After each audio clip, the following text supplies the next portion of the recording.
Tuni municipal vice chairman ఎన్నిక మరోసారి వాయిదా పడింది. వరుసగా 4గోసారి ఎన్నిక వాయిదా పడింది. అయితే కూటమి వైసీపీ మధ్య ఆధిపత్య పోరుతో ఇప్పటికే 3 సార్లు వైస్ చైర్మన్ ఎన్నిక వాయిదా పడింది. ఇప్పుడు కోరం లేకపోవడంతో మరోసారి వాయిదా వేశారు. కానీ కాకినాడ జిల్లా తునిలో ఉద్రిక్తత కొనసాగుతోంది.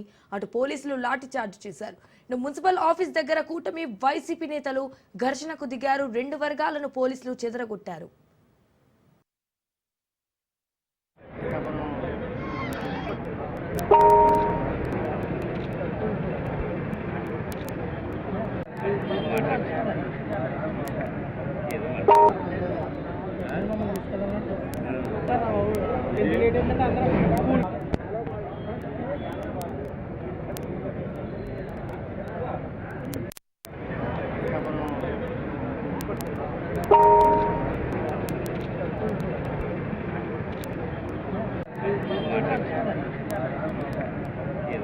ఎన్నిక కోసం ఈ రోజు ప్రత్యేక సమావేశం 18వ తారీఖున జరుపుకున్నాము. మనకి voting rights X official member తో కలిపి గౌరవ సభ్యులందరిది కలిపి ఉంటే మొత్తం ఓటింగ్ రైట్స్ 29 మందికి ఉన్నాయి. మనకి required quorum for conducting meeting special meeting 15. అయితే అందులో ఈ రోజు 10 మంది సభ్యులు మాత్రమే హాజరు కావడం జరిగింది. అయితే ఈ విషయాన్ని 15 మంది కోరం లేనందువల్ల ఈ సభను జరపలేకపోయాము, ఎన్నిక జరపలేకపోయాము. అదే ఈ విషయాన్ని స్టేట్ ఎలక్షన్ కమిషన్ కి రిపోర్ట్ చేయడం జరుగుతుంది. అదే ఈ విషయాన్ని అబ్జర్వర్ గారి ద్వారా గౌరవ జిల్లా ఎన్నికల అధికారి గారికి స్టేట్ ఎలక్షన్ కమిషన్ కూడా తెలియజేయడం, వారి నిర్ణయం మేరకు తదుపరి చర్యలు తీసుకోవడం జరుగుతుంది.